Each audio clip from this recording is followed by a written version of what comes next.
Scholarship জিনিসটা নিয়ে একটা মিথ আছে। অস্ট্রেলিয়াতে পড়াশোনার জন্য অর্থ, মেধা দুইটাই লাগে। সো একটাকে স্কিপ করে আরেকটাকে দেওয়া একটু টাফ হয়ে যায়, একটু ডিফিকাল্ট হয়ে যায়। ওকে, তাহলে আমি ধরে নিলাম আমার এইচএসসি দিছি, আমার রেজাল্ট পাবলিশ হয়েছে, আমি 4.5 থেকে 5 আমার জিপিএ। এখন আমার আইএলস আছে, আইএলসও আমি অ্যাভারেজ 6 পয়েন্ট অ্যাভারেজ ধরলাম, আমার আইএলস 6 পয়েন্ট আছে, আমার এইচএসসি রেজাল্টও 4.5 থেকে 5। দেন আমার নেক্সট স্টেপটা কী হওয়া উচিত? আচ্ছা, যদি আপনার আইএলটিএস ম্যাচ করে, গুড। কিছু পয়েন্টস কমও থাকে, কি let's say 6 in each band আমরা রিকমেন্ড করি ব্যাচেলারের ক্ষেত্রে। কিছু কিছু ক্ষেত্রে যদি আপনার 0.5ও কম থাকে, লেটস সে আপনি লিসেনিংয়ে 5.5 পেয়েছেন, বাকিগুলোতে 6 ইচ, অথবা দুইটা ব্যান্ডে আপনি 5.5 পেয়েছেন, সেক্ষেত্রে আমরা diploma leading to bachelor recommend করি। এলিজিবিলিটি থাকার পরে আপনার চেক করা উচিত যে আপনার আসলে খরচ করার বা ইনভেস্ট করার ক্যাপাবিলিটি কতটুকু। এক্ষেত্রে আসলে খরচ না, আমি ইনভেস্টই বলবো, কারণ এডুকেশন এটা it's kind of investment on your self. So আপনি নিজের প্রতি নিজে কতটুকু ইনভেস্ট করতে পারবেন বা আপনার ফ্যামিলি আপনাকে কতটা সাপোর্ট দিবে, সেটাও একটা দেখার বিষয় আছে। সো যদি আপনি মনে করেন যে না, আপনি এনাফ সচ্ছল এবং আপনার রিকোয়ারমেন্টস ম্যাচ করতেছে, you should be good to go. অস্ট্রেলিয়াতে পড়াশোনার জন্য অর্থ, মেধা দুইটাই লাগে। সো একটাকে স্কিপ করে আরেকটাকে দেওয়া একটু টাফ হয়ে যায়, একটু ডিফিকাল্ট হয়ে যায়। ওকে, অ্যান্ড আমার একটা প্রশ্ন হচ্ছে, আমি এখনও জানি না আমার ডকুমেন্ট কী কী লাগবে। হ্যাঁ, আমার রেজাল্ট আসলো, আমি আইএলটিএস দিলাম, এখন আমার বাজেটও রেডি, এখন আমি কী কী ডকুমেন্টস রেডি করবো, আমার কী কী ডকুমেন্টস নিয়ে আপনার কাছে আসা উচিত আমার? আচ্ছা, মেইন ডকুমেন্টস হচ্ছে পাসপোর্ট।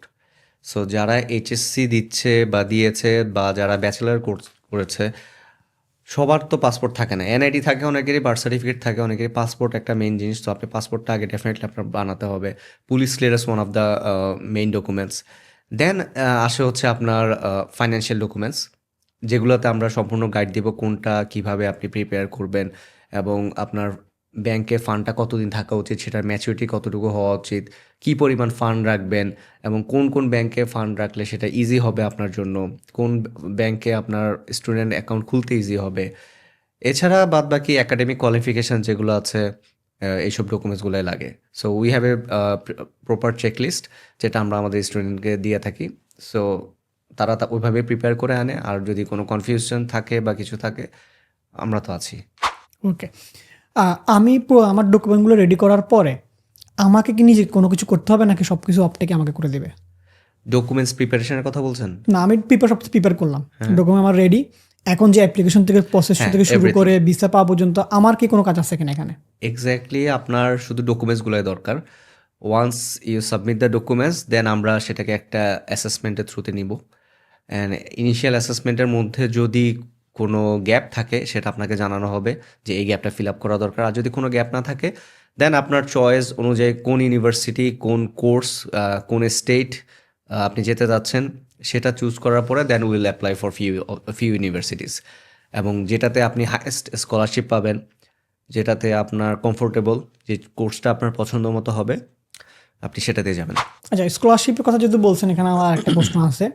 এখন আমি চাই আমি একটা হাইয়েস্ট স্কলারশিপ পাই, তো আমার স্কলারশিপ পাওয়ার জন্য অপটেক আমাকে কতটুকু এখানে হেল্প করতে পারবে?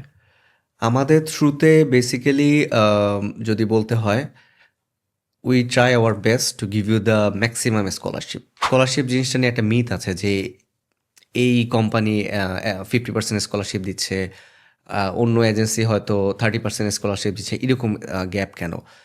Basically it's not depending on the agency, it's depending on you. কারণ আপনি আপনার বলছেন যে আপনার ফ্রেন্ড 50% স্কলারশিপ পেয়েছে, আমি কেন 30% পেলাম?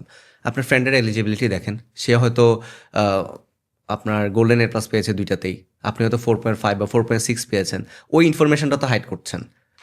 সো আপনি নিজেও বুঝতে পারছেন না যে আপনি ইনফরমেশন হাইড করতেছেন। এটাকে আমি দোষের কিছু বলবো না, বাট এটা হয়, কারণ আমরা সবাই চাই যে ম্যাক্সিমাম ফ্যাসিলিটিসটা নেওয়ার জন্য।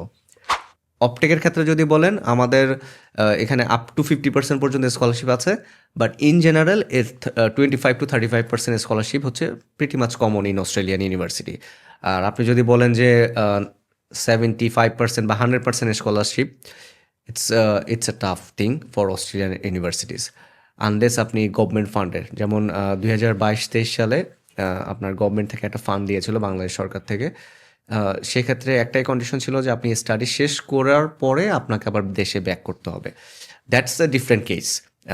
এবং সেটার জন্য আপনার কোয়ালিফিকেশন হচ্ছে চাওয়া হয়েছিল খুবই ভালো। আইএলসে একদম যেটা রিকোয়ার্ড স্কোর সেটাই লাগবে। আপনার এসএসসি এবং এইচএসসিতে হচ্ছে আপনার গোল্ডেন এ প্লাস লাগবে, সরি জিপিএ 5 লাগবে। সো এই কোয়ালিফিকেশনগুলো থাকলে আপনার আপনি অটোমেটিক্যালি স্কলারশিপের জন্য এলিজিবল। এখন আমার কথা শুনে আপনার মনে হচ্ছে যে ভাই হয়তো বলতেছে যে সব তো মানে সবই যদি রেডি থাকে, সবার সবার যদি সব কোয়ালিফিকেশন থাকে, তাহলে তো আমি সব কান্ট্রির জন্য eligible. Kind of true. Australia is a like elite, বলো যে এলিট যেই কান্ট্রিগুলো আছে সেগুলোর মধ্যে পড়ে। সো আপনার এলিট কান্ট্রিতে যাওয়ার জন্য এলিট লেভেলেরই আপনার কোয়ালিফিকেশনস থাকা দরকার। আপনি আইএলটিএস 5.5 নিয়ে বা 4.5 নিয়ে বা 8-10 লাখ টাকা নিয়ে আপনি এক্সপেক্ট করাটা ঠিক হবে না আসলে, যে আমি আসলে অস্ট্রেলিয়াতে যাব। এটা মানে কেউ কেউ যদি আপনাকে আশা দিয়েও থাকে, এটা টাফ। আপনি গেলেন, ধরলাম আপনি 4.5 বা 4.5 দিয়ে অস্ট্রেলিয়াতে গেলেন, যেটা আসলে ইম্পসিবল। যাওয়ার পরে ওখানে কি করবেন? আপনি ইংরেজদের সাথে কথা বলবেন কীভাবে? বা যারা অজি আছে, লোকাল আছে, আপনি কাজ করবেন কীভাবে? জব করবেন কীভাবে? আপনি তো কোনোভাবে গেলেন, হোয়াটস ইউর ফিউচার দেয়ার? কিছুই তো করতে পারবেন না। So what's the point? আচ্ছা, আপনি যেটা বললেন যে আমার যদি এত কোয়ালিফিকেশন থাকে, আমি তো সব কান্ট্রির জন্য এলিজিবল।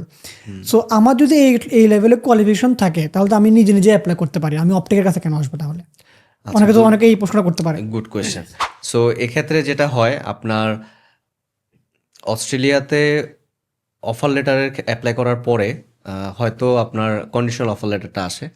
কন্ডিশনাল অফার লেটারের পরে যে জিএস অ্যাসেসমেন্ট, যে জেনুইন স্টুডেন্ট অ্যাসেসমেন্ট, এটা একটা মেইন ফ্যাক্টর যেখানে আপনাকে আনকন্ডিশনাল অফার লেটার দিবে কি দিবে না সেটা ইউনিভার্সিটির অ্যাডমিশন টিমের উপর ডিপেন্ড করে। এখন আপনি যদি জিএসটা আপনার ক্লিয়ার না হয়, আপনি কখনোই আনকন্ডিশনাল অফার লেটার পাবেন না। দ্যাটস ওয়ার অপটেক কামস, যে আপনাকে জিএসটা প্রপারলি গাইডেন্স করে, ডকুমেন্টসগুলো প্রপারলি প্রিপেয়ার করে সাবমিট করবে, যাতে আপনি আনকন্ডিশনাল অফার লেটার পান এবং আপনাকে যেন জেনুইন হিসেবে আপনি নিজেও রিপ্রেজেন্ট করতে পারেন আমাদের কাছে, আমরাও যেন আপনাকে জেনুইন স্টুডেন্ট হিসেবে অস্ট্রেলিয়ান গভর্নমেন্ট অথবা ইউনিভার্সিটির কাছে রিপ্রেজেন্ট করতে পারি। কারণ আপনি যখন নিজে নিজে অ্যাপ্লাই করবেন, অনেক কিছুই কনফিউশন থাকে। যেসব টার্মসগুলো হয়তো এজেন্টসরা জানে বা অথরাইজ এজেন্টসরা জানে, কিন্তু স্টুডেন্ট নিজে জানে না। যেমন আমি জিএসের কথা বললাম। সো ওরা কিন্তু যখন আপনাকে ইমেল দেবে বা পোর্টালে বলবে যে you need to submit this GS documents, then student will get confuse যে জিএসটা কি আসলে। সো সেখানে অপটেকের হেল্পটা লাগবে ডেফিনেটলি। ভিসা অ্যাপ্লাই করতে চান আপনি, ভিসা অ্যাপ্লিকেশনের ক্ষেত্রে ফাইন্যান্সিয়াল পার্টের মধ্যে তো পোর্টালের মধ্যে জাস্ট কয়েকটা অপশন আছে, bank statement, bank solvency certificate, কিন্তু এখানে যে ফাইন্যান্সিয়াল এফিডেভিট লাগে, তারপরে হচ্ছে আপনার প্রপার্টির দলিলগুলো লাগে, ডিডগুলো লাগে, এই জিনিস কিন্তু ইমিগ্রেশন পোর্টালে বলা নাই স্পেসিফিকভাবে। সো এইগুলো হচ্ছে যে আপনি এজেন্ট ছাড়া it's kind of impossible. So proper জিনিসগুলা জানার জন্যই আসলে অপটেক।